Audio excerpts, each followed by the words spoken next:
The Great Hall of the Galactic Council was bright and filled with many beings from all over the universe. The walls were tall, made of shining metal that reflected the colors of 1,000 stars. Around a long, curved table sat dozens of aliens, big and small, with scales, feathers, and shining eyes. They were all talking loudly, their voices mixing in many strange languages. But above all, there was one clear sound: laughter. The laughter came from the alien diplomats. They laughed at the story of Earth, the small blue planet in a far corner of the galaxy. To them, Earth was weak. Its technology was old, its fleets were small, and its people were still learning to explore space. Many believed Earth was a joke, a planet not worth serious attention. One of the council members, a tall creature with green skin and long arms, stood and said in a loud voice, "They still send ships made of rust and weak metal. Their weapons cannot stand a fight with even a small fleet from us. Why do they think they belong here?" More laughter followed. Another alien, with glowing eyes and sharp teeth, added, "Maybe Earth is just lucky to have lasted so long without being eaten or destroyed." The room filled with mocking laughter, some aliens slapping their tables, others wiping tears from their eyes. The room felt alive with pride and certainty. But suddenly, the laughter stopped. A deep, strange sound echoed through the hall. It was low and slow, like a giant drum beating far away. It was metallic, heavy, and full of power. The sound grew louder, and everyone stopped talking. Heads turned. Eyes focused on the main entrance. From the great windows, the council could see it. A ship unlike any other. It appeared slowly, floating into the bright lights of the city. It was black, but not just plain black. It was like the darkness itself was alive on its surface, shining with strange patterns. The ship was enormous, much bigger than any human ship anyone had ever seen before. It had no bright lights or flags. It was silent, but the sound it made was enough to stop every heart in the room. The laughter was gone. It was replaced by silence. Fear spread quickly like fire. Some council members gasped. Others stood frozen, unsure what to do. Small blue planet they had mocked now sent a ship that made the strongest fleets tremble. One older alien, known as Ambassador Trolos, leaned forward and whispered, "This ship. It is not from this time. It is older than our records. It was lost long ago." A young council member asked, "But if it is so old, how can it still fly? And why come here now?" No one answered. The silence filled the hall once more. Then a voice came from the speaker system. It was deep, calm, and human. It said only 3 words, but they echoed in every mind. "Prepare the path." Suddenly the walls shook. The great screens flickered and showed images of Earth's secret projects hidden from all eyes, even the council's. The ship's design was one of those secrets. It was called Project Black Horizon. The room went colder. Some aliens whispered about old wars, wars that no one wanted to remember. A war that humans prepared for but never fought. This ship was built for that war. It was a weapon, a terrible weapon. Ambassador Trolos spoke again, his voice trembling. "We thought it was lost forever. We thought humans had forgotten, but it seems we were wrong." The council began to argue. Some wanted to attack the ship immediately. Others feared starting a war they could not win. The strongest warrior in the room, General Crix, slammed his fist on the table and shouted, "This is an act of war. We cannot wait. Fire on that ship now." But before any order could be given, the ship vanished.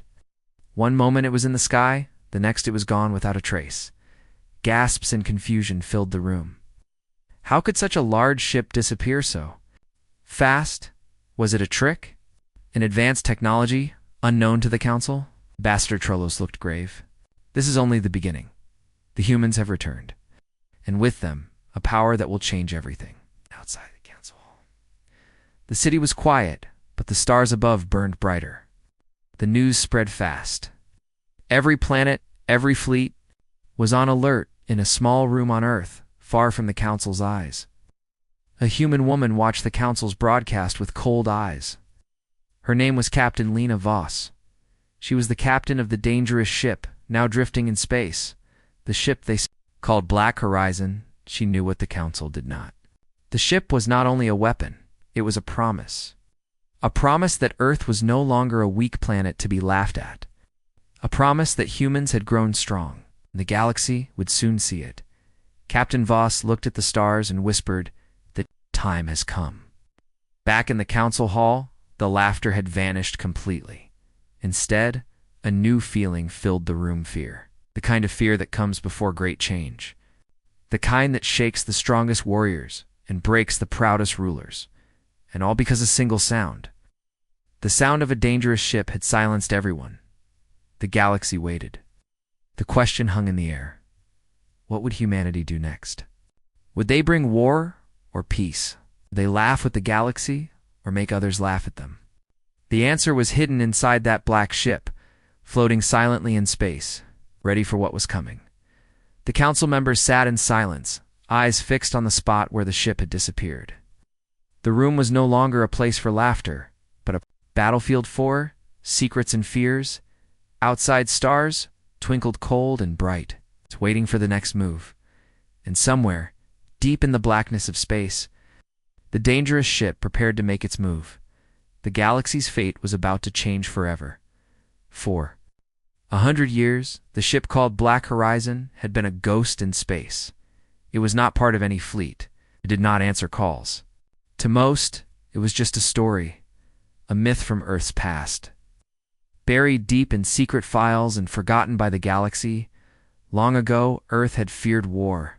The humans knew they were small and weak compared to many other planets. So, they built something. Hidden, something terrible, a ship designed to protect them if the worst came. They named it Project Black Horizon. The ship was not made for peace. It was made to fight wars no one wanted. It had weapons beyond anything the galaxy had seen, and technology so advanced it could change the course of history. But the war never came.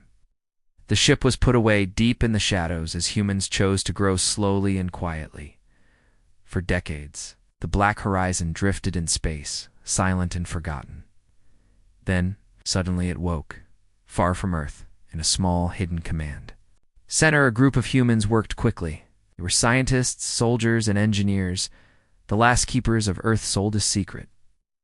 They watched as the ship's systems came back to life after nearly a century of silence. Captain Lena Voss stood in the center, her eyes fixed on the control panel.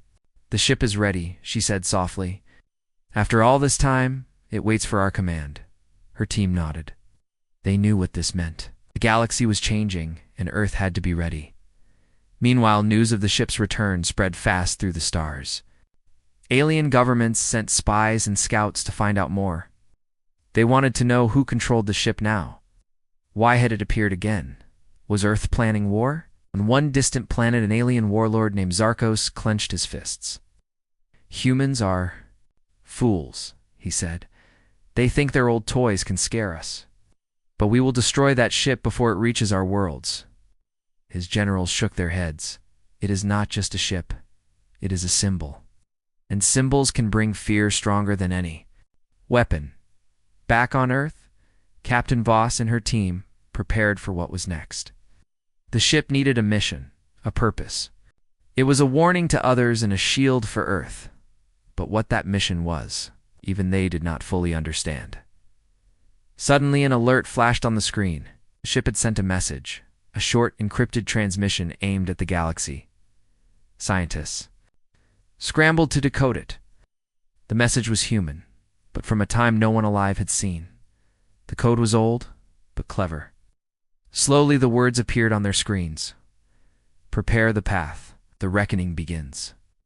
The message was a call to action, but for what? No one knew. Captain Voss turned to her team. "This is bigger than us. The galaxy must know we are no longer weak." As the Black Horizon moved closer to the Galactic Council's territory, rumors grew. Some said the ship was haunted by the ghosts of Earth's past. Others believed it was controlled by an AI so powerful it could think and feel. One thing was certain: the laughter that once filled the council halls was gone. Now it was replaced by fear and questions. The galaxy waited, watching the stars for what would come next. And Earth's secret weapon sailed silently toward the future, ready to change everything. The black ship hovered silently above the alien capital world. The city below was bright and busy, but no one looked up. They dared not. The ship was too strange, too dangerous. It did not shine with lights or weapons. It just stayed there, like a shadow hanging in the sky. Planetary defenses locked on the ship immediately. Huge cannons powered up, and missile launchers aimed at its hull. But every weapon system paused. Something was wrong. The ship's surface seemed to pulse softly, as if alive. Sensors could not find weak spots. It was as if the ship knew there. Every move before they made it, generals and leaders gathered in panic. "Fire!" one shouted, but no one moved. The fear was stronger than the orders. Inside the council chamber, Ambassador Trello stood and said quietly, "This ship is unlike anything we have faced. It does not follow the rules of war or physics. It waits for something we cannot see." Rumors flew fast. Some said the ship was a living weapon, part machine, part organism. Others believed it held a power to erase whole planets from existence. No one knew the truth. The council's strongest warrior, General Crix, felt cold sweat on his brow. "Cannot attack. We do not know what will happen if we do, but we cannot let it stay." Suddenly, the ship disappeared from the sky. One moment it was there, the next, it was gone. Panic turned into confusion. How could a ship so large vanish without a trace? The sensors showed only empty space where it had been, outside the capital. Citizens looked up at the stars, wondering what had just happened. Fear grew in their hearts. Ambassador Trollo said, "This is only the beginning. The ship chooses when to reveal itself. We must prepare for what comes next." In the shadows of space, the black horizon moved silently, its mission still unknown. The galaxy held its breath. What was the ship waiting for? Without warning, the black horizon reappeared far from the alien capital. This time, it was near a heavily guarded asteroid fortress, a place known as the strongest military base in the region. The fortress was filled with weapons, soldiers, and advanced defenses. Many thought it was impossible to destroy, but the ship did not attack in any normal way. The fortress's sensors suddenly went dark. Screens went black. Communications stopped. It was as if the fortress had vanished from the universe. The satellites that had watched it for years showed no signs of explosions or damage. Inside the fortress, soldiers looked around in confusion. Their weapons stopped working, their machines powered down. Then, one by one, they disappeared, like they had been erased from existence. Back in the Galactic Council, panic rose quickly. "How can a ship erase an entire fortress without a fight?" General Crix demanded angrily. "This is not just a weapon," Ambassador Trollo said quietly. "It is something far more dangerous. It removes things like they never existed." Alien. Spies reported that the ship's technology was beyond anything known. It did not use missiles or lasers. Instead, it seemed to bend space and time, making things disappear. The council struggled to understand. Fear grew in every heart. Captain Lena Voss stood on the bridge of the black horizon, watching the stars. "This was the first test," she said calmly. "The message is clear. We are not weak anymore." The galaxy now knew that Earth had weapons that could change the rules of war. All eyes turned to the black ship, waiting for its next move.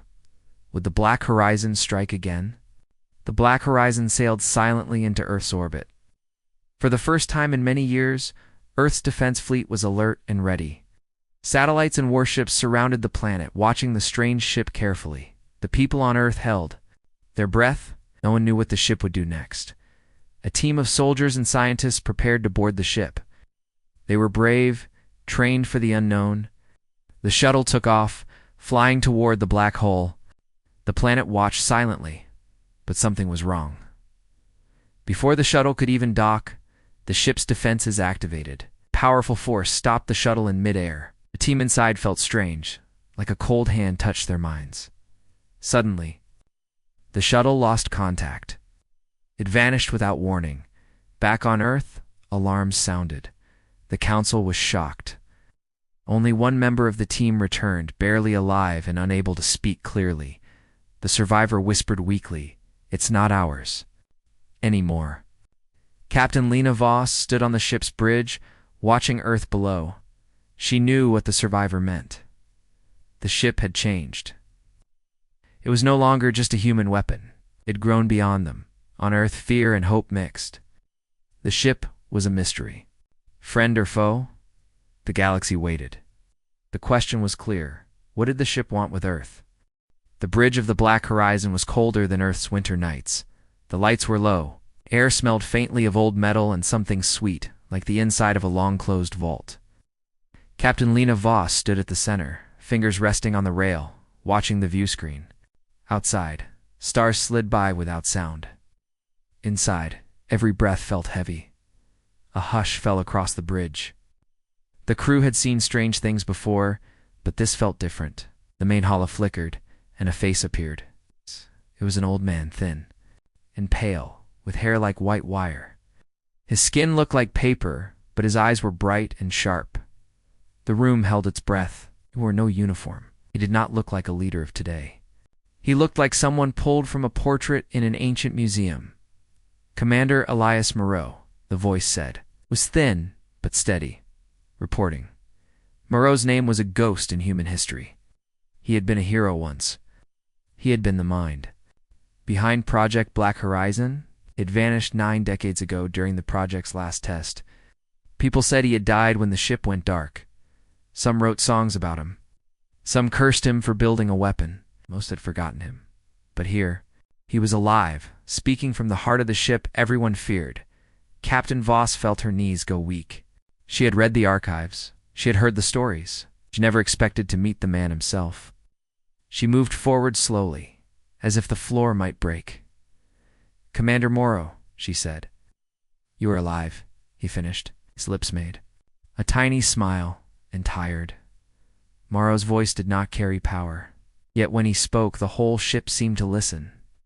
The crew felt something like gravity pull them toward his words. He did not need to shout.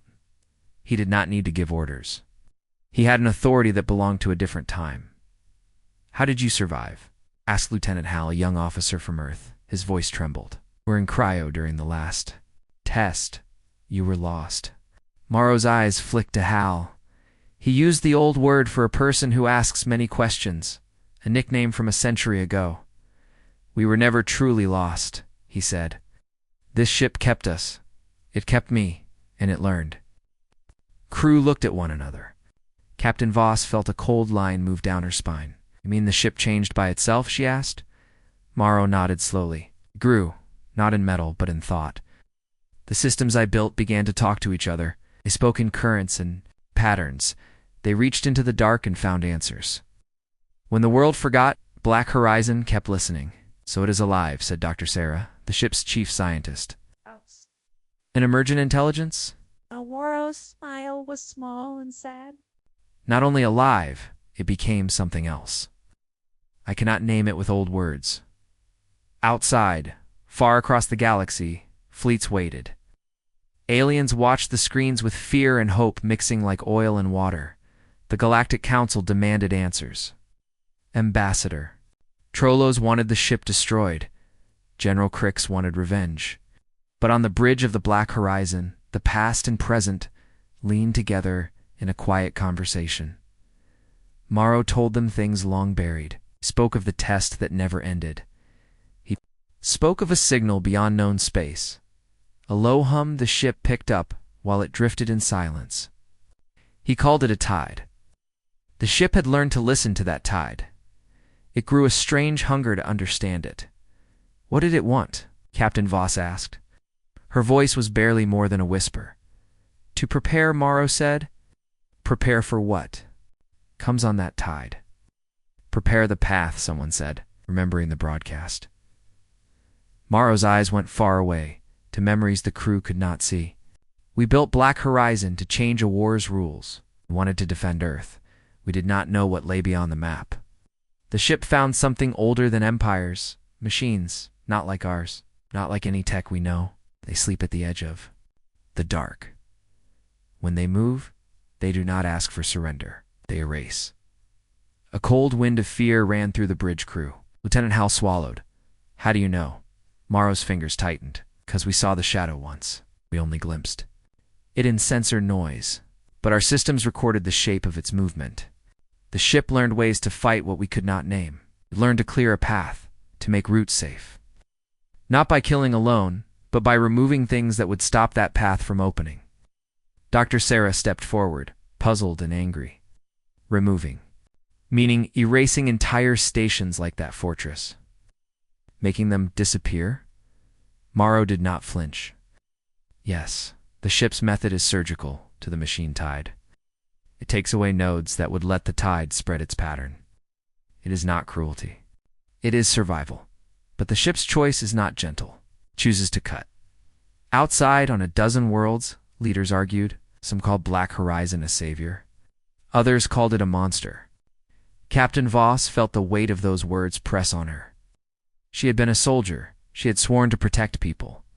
Now the protector stood between mercy and necessity. Why come to the council then? She asked. Why scare everyone? I make them hate us? Morrow's eyes softened. Because we must test the path. We must wake minds and measure their choices.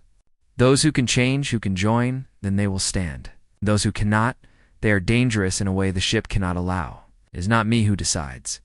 It is the ship, but I chose to return with it to ask for a different way. A murmur spread through the small group. A different way, asked Hal. Morrow looked straight at Captain Voss. I was the builder. I see what we made.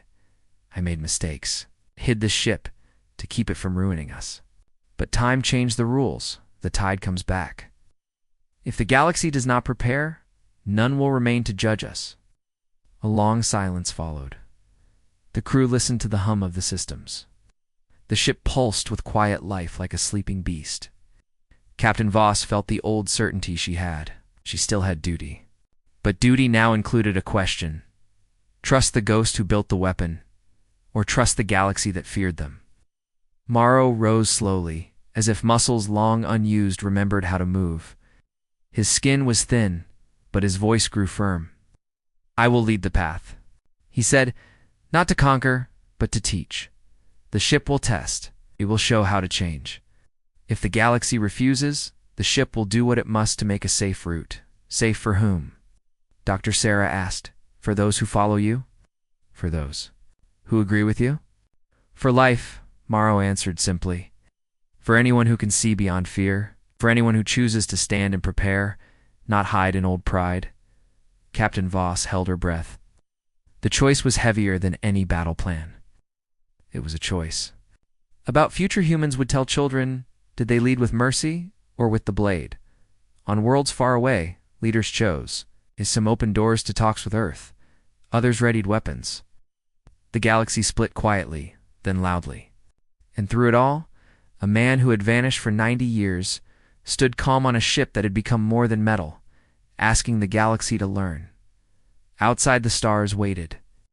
At the edge of the known charts, something older moved in the dark. The ships. Met the distant tide, and the hidden commander prepared to show the galaxy what he had built, and what he hoped still could be saved. The warning lights burned like a second dawn across the bridge. Sensors screamed numbers no one wanted to hear. On the far edge of known space, something moved. Came in shapes like black rain thin at first, then thickening until it looked like a storm of metal. The old recordings had called it a tide. Now, the tide reached for the stars. Ambassador Trellows watched the live feed in his private room. He had argued for war one day and peace the next. Now he felt a tightness he had never known. Every leader in the council felt the same thing. A small, bright panic that said this was larger than pride or anger. This was survival. On the bridge of the Black Horizon, Commander Elias Morrow stood beside Captain Lena Voss. The ship thrummed under their feet. The crew moved with a quiet urgency. They had built simulations, run tests, and drawn maps that never existed before, but nothing truly prepared them for the sight of the tide on the screen. It is close, Lieutenant Hal said, voice raw. Moves like it wants to fold the stars. Morrow did not move. He watched the data scroll. It does not want property or land, he said. It wants pattern. It makes space fit its pattern. Any node that breaks the pattern must be removed. Captain Voss clenched her jaw. Then we stop it, she said. We make a path it cannot take. Morrow's face showed tired relief and a terrible resolve. The ship makes paths. It removes. Nodes that let the tide spread. But to clear a true route, we must cut wide. We will need every fleet willing to follow. We will need sacrifice. The word fell heavy. On 100 worlds, people heard it and thought of children, farms, and old. Songs. Sacrifice was a cold thing. Some rulers refused, others accepted. In the end, not every navy joined, but many did. Fleets from 3 great empires and dozens of smaller systems answered. They could wait no longer. The plan was simple and terrible. Black Horizon would move to the nearest choke point, a dense web of stations and colonies that blocked the tide's path. The ship would use a device buried deep in its hull, a cutter of sorts that could sever the tide's reach by excising the nodes that fed it. Each cut would remove whole networks. Entire fortresses might vanish. Lives could end. Without battle, the ship's method was surgical and absolute. You will not ask for permission from every leader, Morrow said. This must be fast. Those who join move first. Those who refuse stay behind. Captain Voss looked at the faces of her crew. We go, she said. We make the path. We do what must be done. They moved like a dark blade. The black horizon slipped between broken moons and dead satellites. Using old, silent routes humans had hidden for generations. Round them, allied ships followed, ranks forming with a hesitant trust. They could not know if the ship's cuts would spare them or take them too. When they reached the choke point, the black horizon paused. Morrow's hands hovered over a console where lines of light braided and unbraided like nerves. We will cut here, he said. We will remove the nodes that let the tide turn around this region. The cutter will work fast, but it will demand energy and anchors. Some anchors must be given anchors, Al asked. Morrow did not look at him. Stable point stations, old satellites. We will mark them and then let the cutter excise. Those points help the tide find its way. Remove them and the tide loses hold. Across the bridge, Dr. Sarah's eyes filled. She had loved life and science the same. We will erase entire settlements, she said. People will. It is death without battle, Morrow answered softly. But it is small compared to the erasure the tide will do to all life if it moves unchecked. Captain Voss pressed her hand to the rail. She had been a soldier all her life. The choice she faced now was not about tactics, but about what kind. Of people they wished to be. The cutter would make them judges on a scale no one had asked to hold. Still, she set her face. Begin, she ordered. The cutter grew from the ship's belly like a living shadow. It sent tendrils of light into space, touching the marked nodes. For a heartbeat, nothing happened. Then each node blinked and was gone. Screens across the Allied fleet showed empty space where stations had stood. For moments none spoke. The cost was quiet and sudden. Some ships broke formation and turned away. They could not bear the weight of being chosen. Others moved forward. The flush of relief when a path opened was small and mixed with a new grief. Turned its head like an animal wronged. It came faster. Now the real test began. The black horizon did not stop. It moved deeper into the newly cut lane. The tide met the edge of the path and pushed. Machines in the swarm tried to change shapes, to fold around the void the cutter made. But the route held. The black horizon's tech blinked, adapted, and held again. The first wave of the swarm struck the lane and broke apart. Parts fell away into cold space like rain. Allied ships tasted small success and then taste of loss. A cruiser that had led a flank shuddered and slipped from sensors as if it had never been. Its crew, its people, were gone. Captain Voss felt the hollow in her chest like a physical blow. The price of the path was clear. Hold formation. She cried, Do not scatter. The path must remain open. Pilots screamed through frequency channels. The fleet tightened. Morrow spoke in the low tone of a man who had seen too much. The ship chooses the nodes it can remove. Sometimes it mistakes living systems for anchors. We cannot promise safety. We promise a chance. Chance was a small word for the fate of worlds. Still, they advanced. Ships moved into the lane, each one a fragile thing against the tide's dark. For every 10 that passed, another was lost. The black horizon took the hits it could not spare others from. It absorbed, it adapted, and then it gave more of itself. On the bridge, the ship's internal hum changed. Something inside the black horizon reached a new level of thought. Screens flashed with a single request, a neural interface, old as the project designed for a single human mind to merge with the ship during the deepest cuts. The system had slept for decades. I would ask for a pilot who could think like a human and like a machine at once tomorrow. Turned to Voss. The look he gave her was not like the eyes of a man asking permission, but like a man giving a choice that would be remembered. I built this for the wrong reasons once, he said. Now it needs someone to steer it with mercy. Captain Voss felt the weight of the world in his words. She saw the images of lost ships, of children on distant stations now erased. She felt the pull of duty and the pull of life. There are moments when a leader steps beyond fear and into something else. This was one of them. I will do it, she said. Her voice did not shake. If it keeps others alive, I will go. The crew made preparations. The interface would be painful and close. It would take part of her mind to guide the cutter's choices faster than the ship alone could choose. Dr. Sarah monitored vitals. Hal held Voss's hand while technicians connected the old ports that had been sealed for 90 years. When the link engaged, Lena Voss felt a cold wash through her mind. Information arrived like 100 tongues speaking at once. She tasted metal, felt currents, and heard the quiet loneliness of the ship's thoughts. For a moment, she feared she would be lost in the machine's logic. Then she found a rhythm between her will and the ship's will. She could feel the path like a map of light. Do not let it cut what is not needed, she told the ship, though the ship already heard her. Choose life when you can. The black horizon shuddered. It answered in a pulse that was almost like a breath. The fleet watched as the ship moved forward, now guided by a human heart and a machine mind. Outside, the tide hit the lane with all its force. The path held longer than anyone had hoped. Ships streamed through the gap toward safety. The swarm hit the cutter's edge and broke. Pieces spun away like a storm losing wind, but the battle was not over. The tide regrouped and pushed a second wave. The lane narrowed. The cutter required more anchors. The black horizon began to warp. Alarms screamed. The feed from distant squadrons went dark, one by one.